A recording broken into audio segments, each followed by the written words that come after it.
Welcome to the Customer Engagement Lab. Yeah.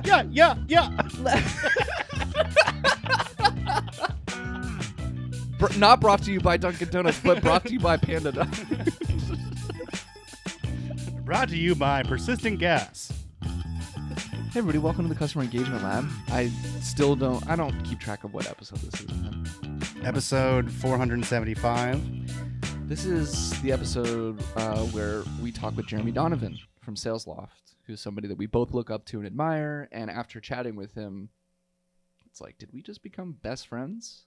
Yeah, it was weirdly intimate. I felt like it got into like a friendship zone. Jeremy, if you're watching this, feel free to disagree. Totally fine. It won't hurt my feelings.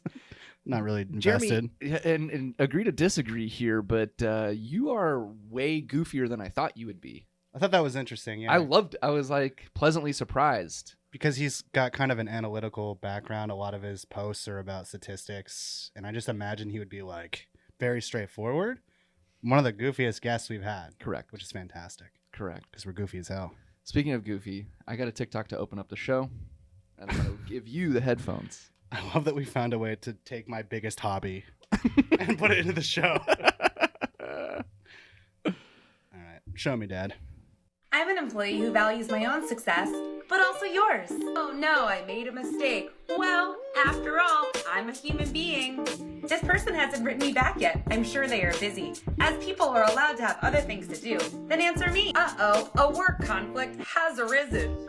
It does not affect me very deeply. I don't feel like I'm lucky to have this job. This job is lucky to have me because I have value. Anyway, time to go home now and leave work at work. Anyway. My own success. I can't. Sorry, I can't relate. You leave work at work? What does that mean? So some context behind this TikTok, because I just jumped into it without explaining it. Yeah. But this is a lot of times we talk about different attachment styles on this show, and this is somebody who has secure attachment, which is the attachment that we all strive for, right? Like that's what we want to have in relationships, at work. And the way she just reads these as like almost robotically, almost like as if they are an impossible thing to have. Yeah, which makes it sarcastic. Correct. Yeah. Yeah. And there's no way that anybody feels this way. There's no way that anybody is like, yeah, I'm going to leave work at work. Nobody can do that. I guarantee you.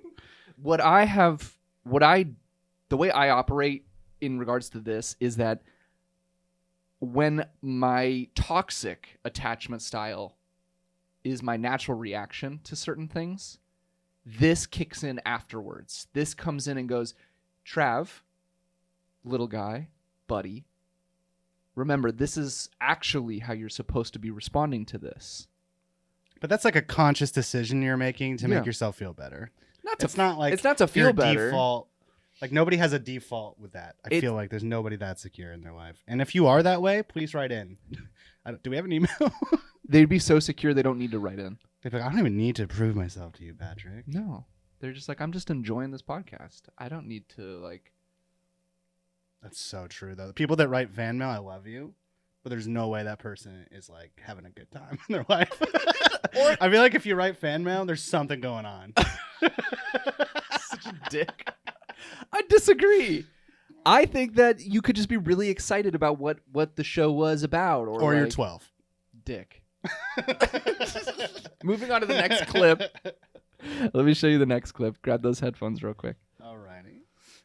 This one talks a little bit about what you and I have been discussing in past episodes. The power of community and how much social media managers actually do matter. And I thought this guy does a really good job of explaining this. If it'll load. Peloton is an exercise bike with a cheap tablet on it. CrossFit is high-intensity interval training with a logo on it. And Tough Mudder costs hundreds of dollars just to run through an undercooked obstacle course. But they were able to take over the world because they understood that the future of marketing is identity and community. When someone tells you that they're really into CrossFit, what they're signaling to you is the identity that they want to project and the community that they consider themselves to be a part of. They use the brand as evidence to back up the claim. And because we're all restlessly trying to show the world who we are, this skyrockets word of mouth. It's the kind of powerful marketing that a sophisticated advertising campaign could never really hope to achieve. So just keep this in mind. Social media managers aren't there to chase trends or algorithms or even really create and post content. They're there to build and nurture a genuine community around your brand. So let them do that. Peloton is an exercise. I think the marketing buzzword for 2021 is word of mouth marketing, bro. And it's not new. It's just making a comeback, like 90s Fila shoes and Jinko jeans. Why am I not understanding any of that? A Jinko? You don't know what Jinko jeans are? No, I don't. For real? Yeah. Yeah, they were like all the rave. I gained consciousness around like 2006. Oh. That was when I like popped into the world and I was like, what? Where am I? And now we found out when Patrick first smoked marijuana. 2006. Way before that. That's sad. That's super sad. Let's move on. I really like that TikTok. The first thing I want to say is obviously I'm also into CrossFit because of my physique, you could tell. But two, the idea of building a community by making people associate with that thing and like that's their identity is super interesting to me. But it also feels very manipulative. Like when he was talking, I was like, this is psychotic in a way. I get it, but it's just like, imagine we were trying to get people to like be pandas. It would which feel we kind of maybe do. It feels that's a really good point. I do think we try to create a community and we call ourselves pandas and use the word panda in front of a lot of stuff we do, but I do it too. But yeah. I don't think we do it in a way that feels culty, which I know other companies. No, it doesn't feel culty. I think more than anything, the part that seems psychotic is when you're trying to get someone to associate their identity to your brand. Like I am CrossFit. Like my whole thing is I want to be like in shape. I want to show that I'm healthy and that I'm active and outdoors all the time. Yeah. I think that, but dial it back like 75%. And that's good social media community building, right? Like I feel like I'm a part of the Rev Genius community, but I'm not like dialed into it and it's my entire identity. What is like the equivalent for Rev Genius with what CrossFit is? What is the identity? Like the analogy there, like what if what is Rev Genius to CrossFit? Yeah, because with CrossFit it's like I'm active, healthy, outdoorsy. What is that with Rev Genius? Bravado. Bravado is the CrossFit of communities. And then what kind of identity? But I don't think people's like whole identity hinges on being a part of the war room with Sales Bro and all that stuff. Yeah. Is there a B2B brand you think that does this well, that helps project a sense of identity into their consumers? I think Drift does it a little bit. Do tell. Drifters, they call themselves. They're very branded. They're very calculated with their brand. And I feel like the people that we know who have worked there in the past or work there currently just talk about how like it's very ingrained into the company culture. Ooh, and another one that's a little bit meh would be KnowBe4, which is a cybersecurity company based out of Clearwater, Florida that just got their IPO. Yeah, that's all I'll say about that. Yeah, no, I get that. I'm trying to figure out like there really isn't anything like equivalent. I don't think so. The only thing I could think of is like Google, and that's also consumery, but it's still something that people hold as like, I'm a Google guy, or like, you know what I mean? Even something like Slack has become so popular that I think you could start seeing an identity associated with it, especially when I think competitors maybe start coming in to Slack. Like, I'm a Slack guy. I'm an OG. Like I'm a Mac guy, and that's my identity. Exactly. Yeah.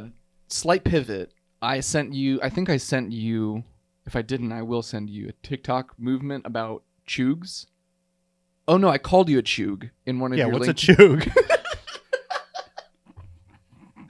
What's a chug, bud? Okay, so it's a new TikTok trend that Gen Z came up with to call millennials, to insult them. So I will show you the video that explains what a chug is.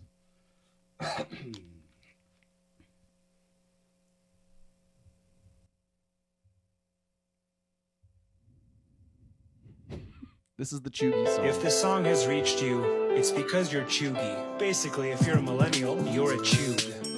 Chuggy is the basic of today. If you want to see one, check your reflection, babe. In your wine glass that's full of rosé, while you sit and watch The Office religiously. If you did any normal basic human thing and Instagrammed it with a caption, just did a thing, well you did a thing and so much is true. And that thing is you became a chug. You're a chug. If your Halloween costume was a sugar skull, you're a chug. If Starbucks is your identity, you're a chug. There's a note in your cargo shorts that says you're a chug. Then that's just the way it is. If you have anything with that font, you are live, laugh, look chuggy. Apparently if you're into lasagna, oh mamma mia, you're chuggy. If you run on coal and are made of steel, you're a train and unrelated to the song. That's just the way it is. Sorry you had to find out this way. Chug chug. If this song has reached... Thank you for that context. Yeah, man. Again, I think it might feel random, but it is associated to like what we're talking about of building this community that is like what that guy talked about in his TikTok, that the power of community where people like associate their own identity with it. And you and I have talked about it where it's like you are more than your job. You are more than the success or failure of your job. And I was talking with a new account executive that got hired at PandaDoc, I think like 2 weeks ago. And at the end of our call, I go, hey man, just remember, like, you are more than your role as an account executive. And he looked at me and was like, what? And I was like, you are a good person regardless of how you perform at this job. And he was just like, thanks. And then the call ended. And I was like, Patrick would be proud of me. So proud of you. It was like music from one of those late 90s WB family dramas starts playing, like Seventh Heaven. It's like, and you're more than a friend to me. Ah. You're more than just an account executive to me. Please still hit your number. I get paid on it. We're really only focused on revenue here. If it's not tied to a number, get the fuck out of here. Oh, God. We need a whole segment where we just sing things that you usually shouldn't say. It's like, if I said this, it would be offensive. But if I sing it... Nobody really respects content marketing, but it's kind of funny from time to time, so let them stick around. Where are the leads? Yeah, demand gen's only marketing that matters. I mean, let's talk about truth. Oh, shit. If that doesn't get me fired, then nothing will at this point. That's got to be the clip, right? I mean, if it's not the clip, it's because somebody told you not to make it the clip. So, there was something that you wanted to talk about that I forgot. Mm-hmm. Yeah, there was somebody that has been reaching out to us. You actually originally sent me over this email that you got from a company that helps with podcasting. It's like a software that can help speed up the process, streamline the editing process, all that stuff. That's hyper relevant to me because I spend hours every week editing this footage, getting it ready, working with my producers. They spend hours on their end editing the footage and getting it ready. So, yeah, hyper relevant to me, and I think I sent it to you, yeah. You did, yeah. You even said, hot damn. Which is pretty cool. Hot damn. Did you respond, though? No. Why not? You ready for this answer? I am. I was waiting for my process to completely fucking break. It hasn't completely fucking broken, but it is. My process is like a scene in like a submarine where there's a breach and like you put like tape over it and then another one pops up and you're like, fuck. And at one point you just got your foot put in tape. Yeah. That's my process is like that. And I'm just waiting until I'm completely drowning, which is basically my boss is coming down on me saying, what's going on? Why did we miss a podcast episode that week? Or, you know, hey, Travis, like, let's talk about the podcast. That's when the process is broken and I have to fix it. So that's very interesting, and it's something that Bilal talks about all the time, where he's like, what's the cost of doing nothing? And you just described the cost of doing nothing. But if I read through these emails, the value points have nothing about like the terrible downside of what happens if you don't buy this software. It's like there's frustration with managing it and providing value, and then it's a time suck and there aren't great metrics. Like that's all stuff that's a problem. But what happens when you don't have that? And I think that's what a lot of sales emails miss is like, what is the end result of not solving this issue? I think marketing misses it too, man. Yeah. Like we don't talk about what happens when you miss it. And I was just having a talk yesterday with somebody on our team about messaging, and we tend to not want to be negative, like as marketers, because we feel, and I think some of the research might show that negative messaging doesn't necessarily work. Like, fuck, what was the little phrase? It was a rhyming phrase. It was like, let's be positive, not schmashmositive. I don't know. Yeah. Like it was. Can you successfully explain what happens without being negative? Oh yeah. Like, do the two have to go hand in hand? I mean, I talk about it in sales calls all the time, where you just describe a possible future state if they don't fix the problem, even without you. You can remove yourself from the conversation. Like, I'm not even saying you need to buy PandaDoc. Mm-hmm. I'm saying if you don't fix your process with something or build some other thing out, like this is what's going to happen. Your reps are going to keep spending 2 hours a day on proposals, and then you're going to hire 100 more, and you just hired 100 people that only have 6 hours in their day instead of 8. Right? What happens then? And you can even throw it back to them. It's like, well, they're 20% less efficient than they should be. Okay, so you just hired 100 people with a 20% dip in efficiency that you can solve. Why not? Fuck, bro. And then what happens when you fix it? Then you look at the positive side. You come in to be the hero. Well, if we do fix it, then we can gain 20% efficiency. Okay, when you do that, what happens? We're able to exceed our sales targets. And then what happens when you exceed your sales targets? Well, we can invest budget into other things and then grow the business. If I was being pitched right now, which I am, I would just go like this. Oh my God. I just got a little kiss on the cheek.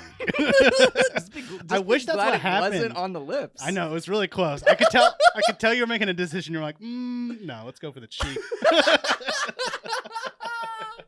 Yeah. Oh my God. But yeah, I wish that would happen more in my meetings. Somebody would just if I was pitching somebody and they're just like, that's beautiful.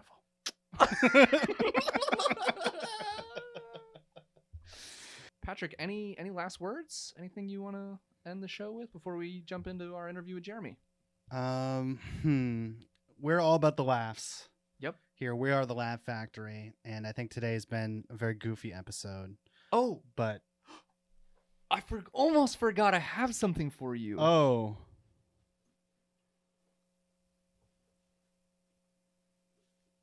Oh my God, dude. I was just talking about this. So this is a little squid boy. And when you're feeling happy, he can have a smile. But if you're having a bad day, he can have a frown.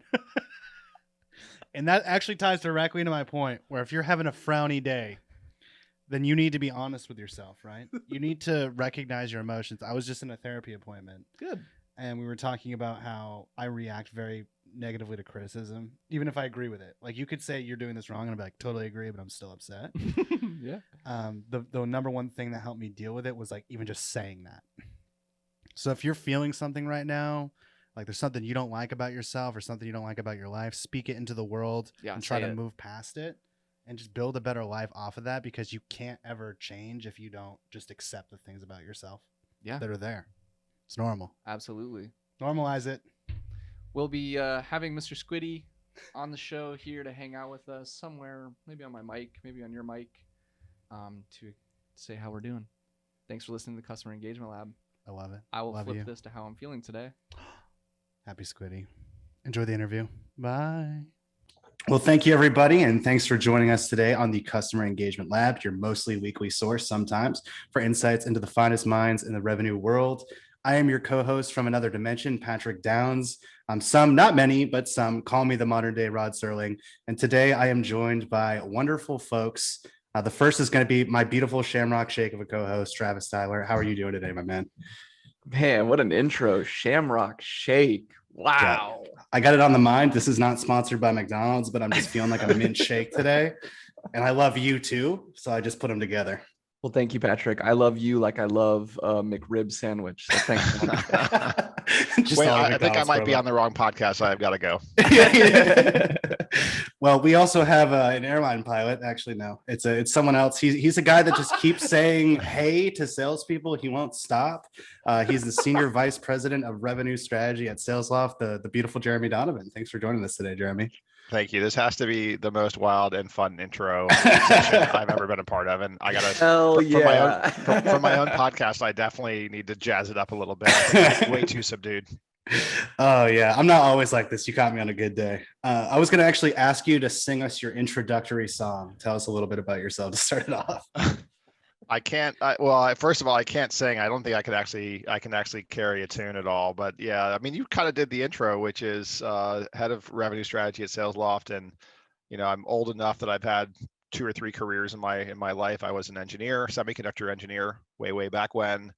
I was an industry analyst for a while, and then I've been in product marketing, product development, and so on, and marketing, and then now, in sales and sales strategy. So that's kind of that's the high level of it. I love it. We like to start our interviews off by peeling the onion back as far as it can possibly go right away. So I'm going to hit you with 3 personal questions from the pre-show. It seems like you're ready for it. I don't know what they're going to be, but I think I'm ready. All right. They're going to be great. So the first one is, what is your most cherished childhood memory? Oh, I was thinking of like my most cherished memories of my own children when you asked that. I'll say one of those. It was, I remember when my oldest, he couldn't have been more than like 3 or 4 years old, was out just like lifting his hands up as leaves were falling from the oak trees and just in a state of utter bliss. He's 20 now, but that memory will always stay with me. My own memories as a kid, I think they probably would be fishing. Is that I still love to fish, and I lived in Miami, Florida. I grew up in Miami, Florida, so we would go down to the Florida Keys and go out on party boats. Now that I'm older, I have been out on 1 or 2 party boats since then, and I realized that it is the little kids who are having all the fun because it's just like a little bit of a zoo on those boats. The little kids and the spring breakers. Yeah, well, I guess so. If you're inebriated enough, then that could be fun too. Well, inebriation makes you a child. That's also true. I wanted to chime in here, Jeremy. That's awesome because I was born and raised in Miami. Went fishing in the Florida Keys all the time, and now doing a lot of fishing up here in Anna Maria Island, Bradenton, all that area. So. Oh, nice. Did you also fish the canals like I did in Miami? Sadly, and usually came up short. Occasionally saw like a water moccasin, and that was like the highlight.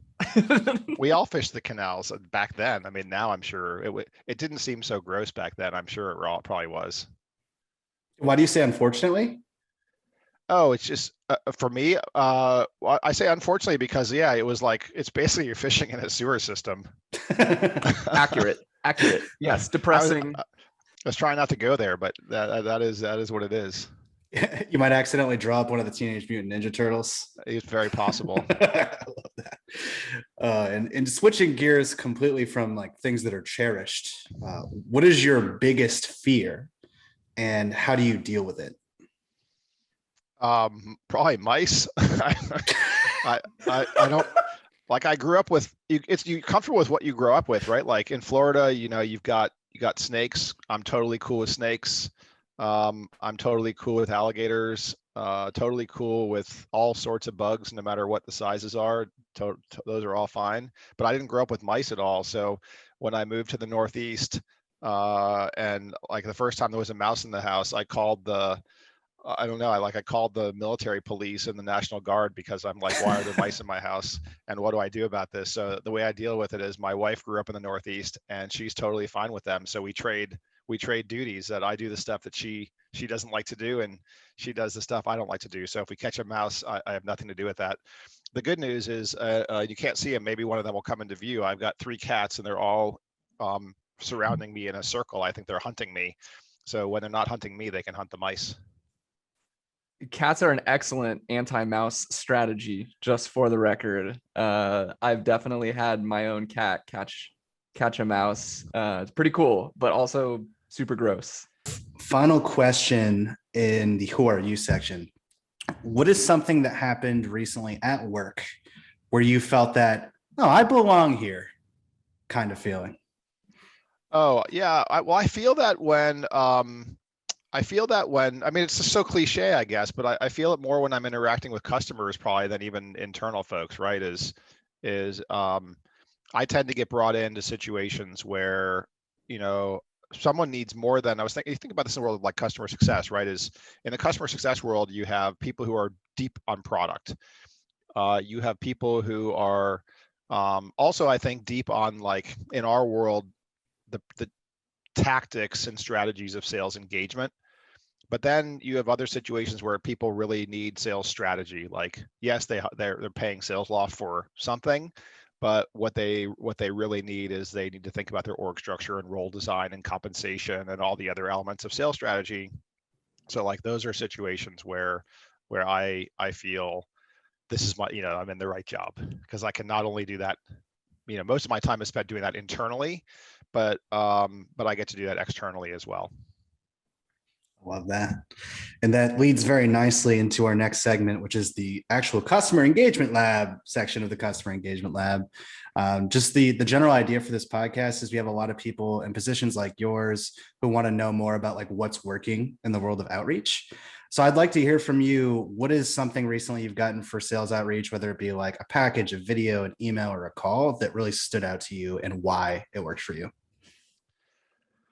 Oh, I guess B2B and B2C, I suppose. I mean, in the B2B world, I'll tell you some things that have worked, that have been really effective on me over time. So one is someone reaches out to my boss and says, should I be talking to Jeremy? Like, I think that's a very patient prospecting thing. And that did happen to me not too long ago. And then, hopefully your boss is a good filter. Most are. But when your boss sends you something, like, you assume that it's important. You should assume that it's important, or at least verify with them that it's important. So I think that's a pretty killer approach. Another one is like all the engagement you get, right, is basically, hey, it's Jeremy. SalesLoft is a whatever. Do you have 7.5 minutes for me? Right? It's like it's all looks the same. So I think the stuff that just looks different is really effective for me. What I really value is if people have ever, I might, Beck Holland and others say, like, do your research, right? So if people research me, they know I'm a data nerd. And so the best prospecting that I get is when someone sends me, like, hey, here's a study on sales. Like, here's a state of sales, or here, whatever it is, like any sales content, even, or CS content, I just totally devour that stuff. So I think when people send me that and don't necessarily ask me for anything, that's the best. And then, like, you guys probably that's why I'm here, but you guys did a pretty cool thing, right? Which is I was asking about, I think it was mutual success plans. Yeah. And then someone on your team just basically saw my post on LinkedIn and sent me a mutual success plan in a Panda doc, which I thought was pretty wicked, right? So it's going the extra mile, and not doing the same old thing. Something I wanted to point out there was, like, there's this whole idea of personalization right now, but I think some people miss the point, and that they go like, hey, we both went to this school, go Wildcats. And like, that's not really relevant, right? I think all the examples you just gave it was personalized to the actual relevancy of what they were saying versus what you said online somewhere, right? Yeah, and I think I would even go one step further, is like, we're all of us on the receiving end of prospecting are going to start to see the same thing. We're going to mute that out too, right? We're all going to see, even if it's not just where you went to school, like, we're going to see a quote taken out of our LinkedIn bio or something like that, or someone will prospect me and reference cats, which I love, and you probably get a response, but you're probably not going to get a meeting. I think I mean, again, it's contextually dependent, but especially when you're enterprise selling, you need to take the time to actually truly add value. And whenever anyone says it, I'm like, yeah, everyone says add value, but how? Like, just please tell me how. So here's a couple of hows, both that I've experienced and that I've done. So that I've experienced years ago, I was a CRO somewhere, and a company prospected me by actually testing our responsiveness via phone, via email, and they sent us, like, we had no idea they were doing it, and then they sent us an email that said, hey, we benchmarked how quickly you responded via these channels. Would you like to see what the results were? Like, how do you not engage, right? So anytime I think you can be a secret shopper or a benchmark and then share those results with a senior person, I think that's a killer approach. I don't like it so much, but it probably works. I read a lot, but I've become fussy and I only read on Kindle now. But getting a book where someone highlighted portions of the book, and they could do that at some degree of scale, like I think that's a nice touch. And then for me personally, I was really bothered even by our own SDRs and AEs at SalesLoft doing too much of that. Like, hey, I'm Jeremy from SalesLoft. Do you have 7.5 minutes? So I spent the last year working with a team to build a bunch of like freebies that are value added. So we have an email grader, for example, and they're just named very on the nose. It's literally emailgrader.com. So like if you use Email Grader, then you get an email that says, thank you for using Email Grader. Like, we're here for you whenever you need us. And then they get another email next week that says, like, here's subjectlinegrader.com. We're here for you when you need us. And we just like keep throwing value at them over and over and over again. And it's a really soft sell. And when they say, okay, A, you've added enough value, B, I need what you're selling, then they're going to be, they'll likely reach back out to us or just respond to one of those emails. So Jeremy, to pivot a little bit, I am somebody that's always really interested in how people shop in their personal life. And I think that there are some similarities, right? Like obviously, a B2B product that you're buying, it's an annual plan, it's thousands of dollars, but I do think that there are just some similar ways that people function. So like, for example, our CTO and co-founder, Sergey, we interviewed him a couple of weeks ago and we asked him, a lot of the same questions we're asking you. And he's like, oh, I don't read sales emails ever. And Patrick and I were like, oh shit. I read them all.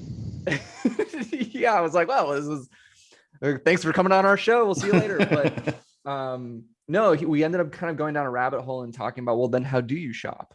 What does your process look like? And he's like, I do so much research ahead of time. I'm one of those people. And he's like, I don't need to talk to someone until the very last step. I do all of my research online. The majority of it, especially if I'm trying to solve a problem, will be on YouTube.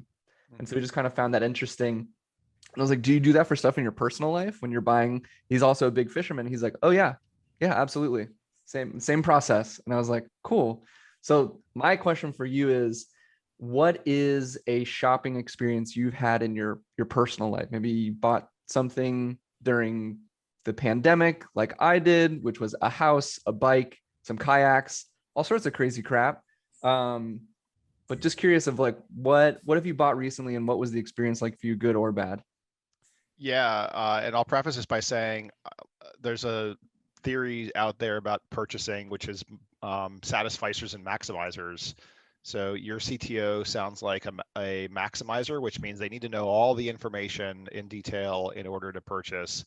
A satisficer is someone gets a satisfactory amount of information and is able to buy. So I'm a horrific maximizer as well.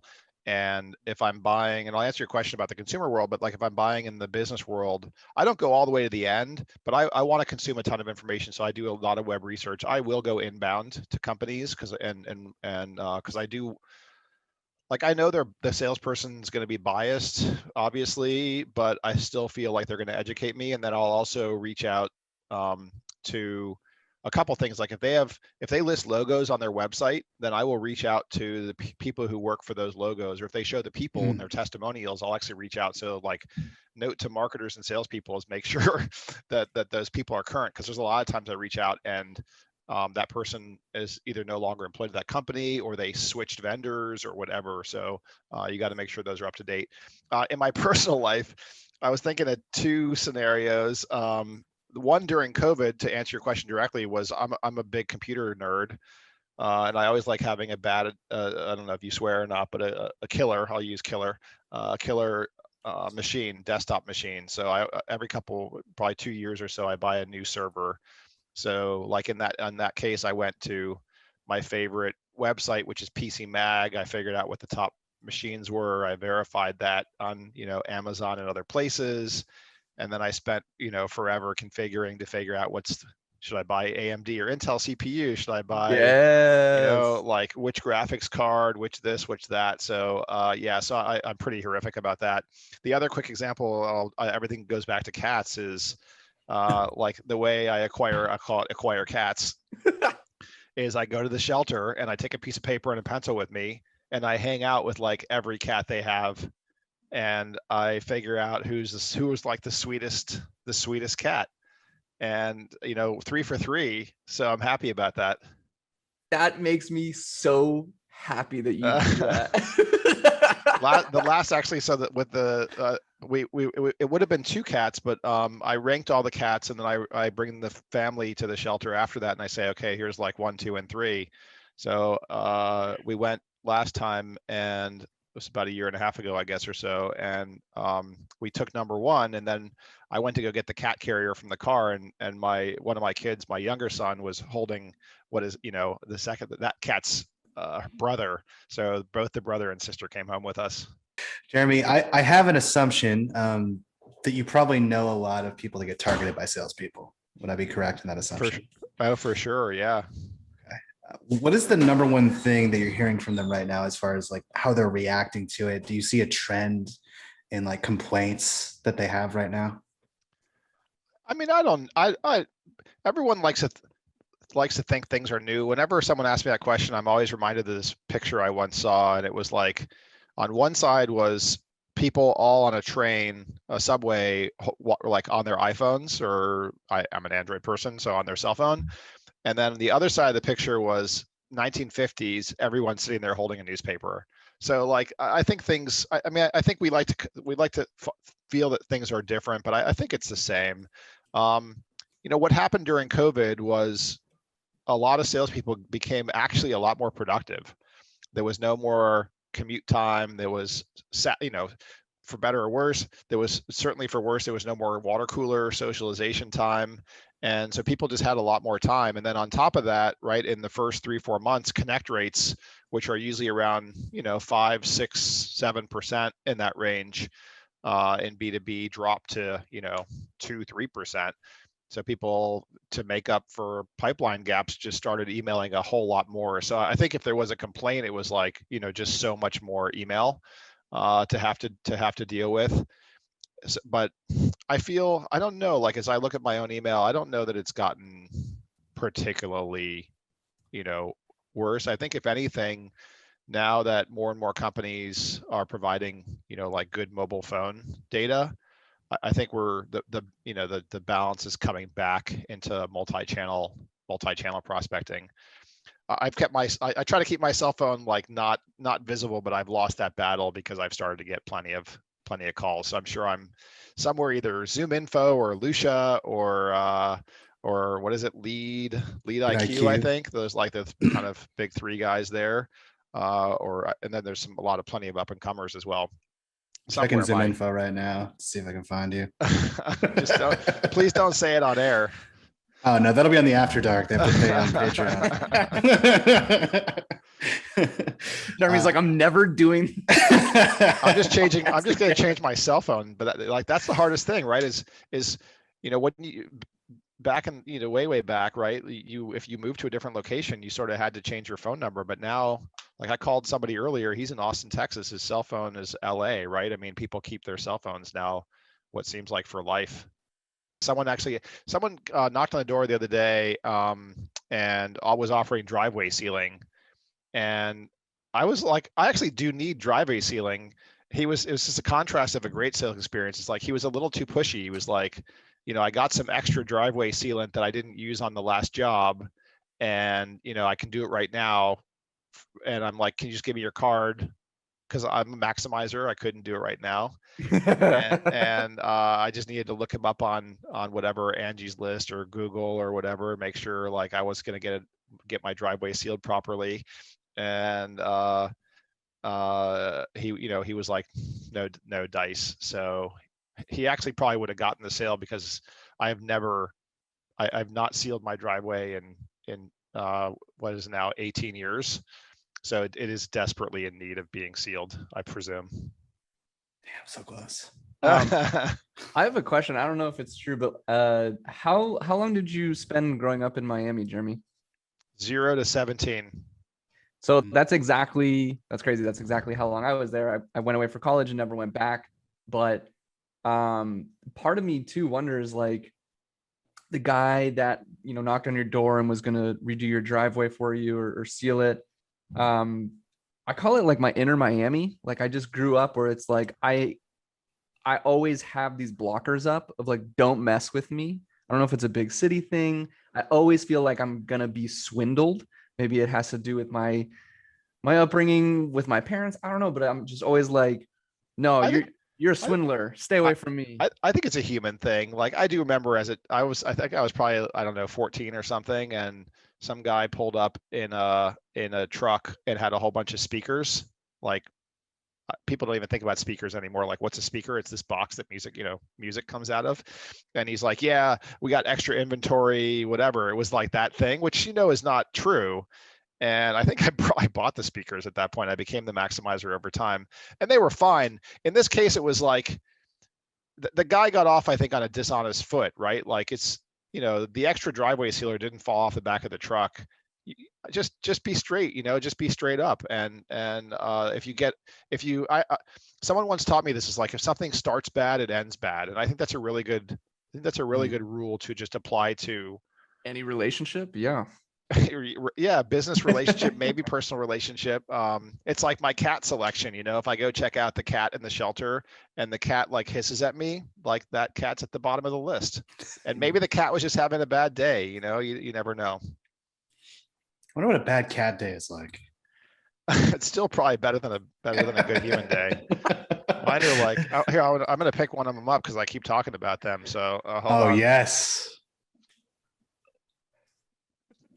One went running, but here's one of them. So he's like sound asleep, and now I'm gonna put him down. He's gonna go like right back down to sleep in the same warm spot. Like that was his bad day. I just picked him up. Jeremy, thank you so much for joining us today, man. This has been awesome. What is the best way for people to connect with you online? Always LinkedIn. Yeah, I'm sure you get that answer when everyone asks, but I'm a pretty open connector. So please do just shoot me a message. You don't even have to personalize it if you look like you're a real human. In fact, personalization sometimes is worse. So just shoot me a connection. If you look like a real human, I'm going to connect with you. That's awesome. And what do you want to plug? I don't plug anything. I don't know. Cats. I'll plug cats. No, that's it. My man, plugging cats. Go to the cats. Everyone's adopting dogs. Go to the shelter and get a cat. Okay. Well, thanks for listening to the Customer Engagement Lab, your hopefully weekly source for insights into whatever we care about at the time. I'm your immaterial co-host, Patrick Downs, the Dr. Manhattan of the modern age. They also sometimes call me that. And you also heard from Travis, the most beautiful pair of glasses in the Southeast, I'll say. You can connect with me and Travis on LinkedIn, and you can follow PandaDoc and the Customer Engagement Lab on LinkedIn, YouTube, and subscribe to our podcast, whatever you can put them in your ears. You're beautiful just the way you are, and I will see you again soon. Bye, everybody. Thanks for hanging out with us today on the Customer Engagement Lab. For more of Travis and Patrick's chaotic energy, subscribe to the show in your favorite podcast player. If you're listening on Apple Podcasts, you would make our hearts smile if you left a super quick rating of the show. Just tap the number of stars you think the show deserves. It'll take you 2 seconds, I promise. Till next time.